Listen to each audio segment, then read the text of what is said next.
نوصل مع بعض لمقبرة نخت، واللي بتعتبر واحدة من أجمل مقابر الدولة الحديثة في نهاية الأسرة 18. كان النبيل نخت بيعمل مشرف على مخازن معبد آمون را في الكرنك.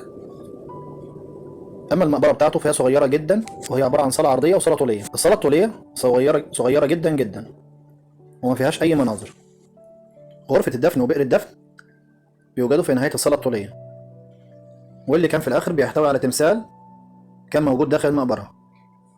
أما حامل الناموس فكان من نوع السينافورس أو حامل على لوحة جنائزية، وصل على بئر المقبرة واللي كان فيها الموميا بتاعت المتوفى، واللي اتنقلت لأوروبا خلال الحرب العالمية الثانية. أما السفينة اللي كانت شايلة التمثال والموميا غرقت في البحر.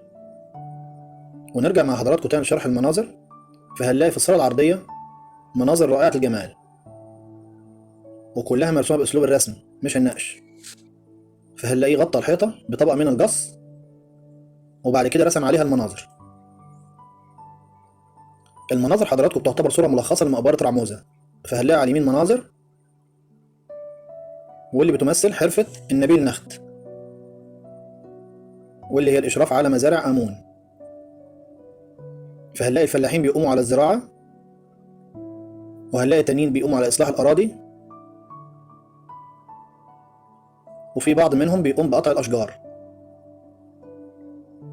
وهنلاقي في حرية في تنفيذ المنظر، إنه مش عامل الأراضي كلها مستوية، لكن هنلاقي عمل فيها العالي والواطي. في المناظر هنلاقي منظر من فصل إدخال البهجة على قلب المتوفى، واللي بيظهر فيه المتوفى وهو راكب مركب وبيعمل رحلة صيد في أحراش الدلتا. فهنلاقي المتوفى راكب المركب مرتين ومصور مرتين وهو بيصطاد الأسماك والطيور في أحراش الدلتا. طبعا زي ما حضراتكم عارفين، منطقة أحراش الدلتا هو المكان اللي اتولد فيه الإله حورس، وده المكان اللي بيؤذن فيه بميلاد الشمس كل صباح، عشان الطيور والحيوانات اللي نايمة في العشش بتاعتها وسط الأحراش بتتحرك وبتطير من مكانها، والبيض لما بيفقس وبتخرج الكائنات منه، والنباتات والحشائش بتهتز بشدة مع ميلاد الشمس.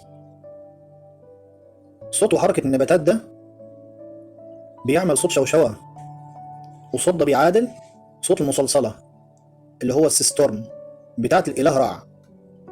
عشان كده المصلصلة أصلها إن الإلهة حتحور لما كانت بتؤذن بميلاد الإله رع كانت بتهز الحشائش عشان يصحى الإله مع الصباح الباكر. وعشان كده المصلصلة دي أصبحت رمزها رمز الإله. كمان الأحراش بتدخل البهجة على إله الشمس، وده عشان الإله حتحور لما كانت بتحب تسعد الإله رع كانت بتهز الحشائش فبتدخل البهجة على روح الإله، رع. وعشان كده دخول المتوفى في أحراش الدلتا هي عملية للبعث من جديد، وإنه بيسعد ويبتهج كأنه بيتولد من جديد زيه زي إله الشمس. هنلاقي منظر تاني وهو منظر الوليمة بتاعت المتوفى. فهنلاقي النبيل نخت قاعد ومعاه العيلة بتاعته ومعاهم العازف الأعمى. وهنلاقي العازف ده في مقابر كتيرة في البر الغربي. منظر العازف الأعمى اللي بيضرب على هارت ده منظر ثابت من أيام الأسرة 18، والمنظر ده عبارة عن راجل بيغني ترتيلة ثابتة. الترتيلة دي بتحكي للناس عن الآخرة وعن مخاطر الآخرة ومخاطر الموت، ودايما الترتيلة دي بتتكتب على باب المقبرة. بيقول فيها: أجسام تروح وأجسام جاية، من زمن الأوائل ياما سمعنا كلام كتير من الحكمة، زي أمنحتب وجد إفحور اللي راحوا وما رجعش منهم حد، طاحوا وطاحت ديارهم وما عادش منهم حد.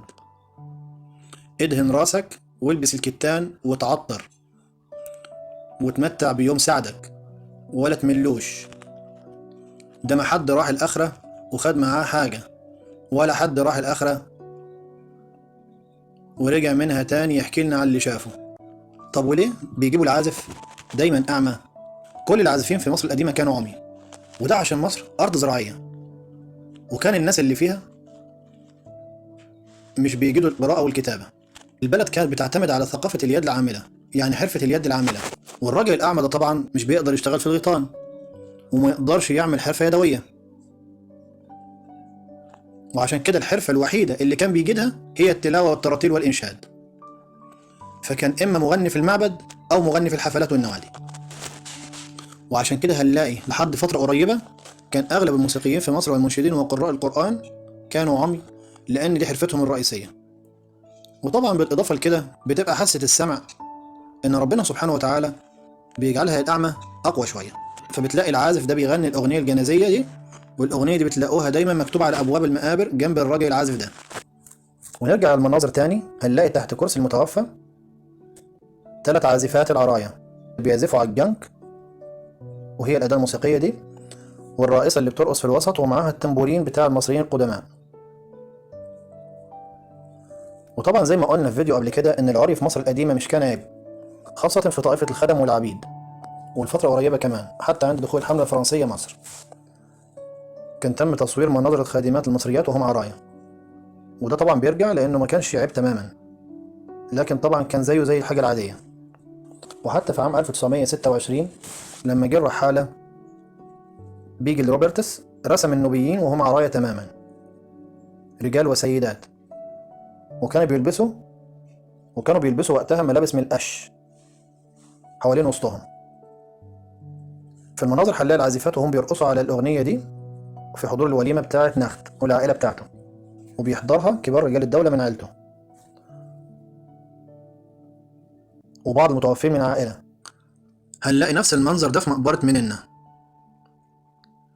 مع فرق الأحجام، فهنلاقي حجم العازفات في مقبرة نخت 10 سنتي، وحجم العبور لأحراش الدلتا حوالي 10 في 15 سنتي، لكن التفاصيل فيه بتفوق حد الوصف. أما في مقبرة مننا فهنلاقي المنظر واخد الجدار كله وواخد الحيطة بالكامل، وعشان كده المناظر في مننا أكبر في الحجم.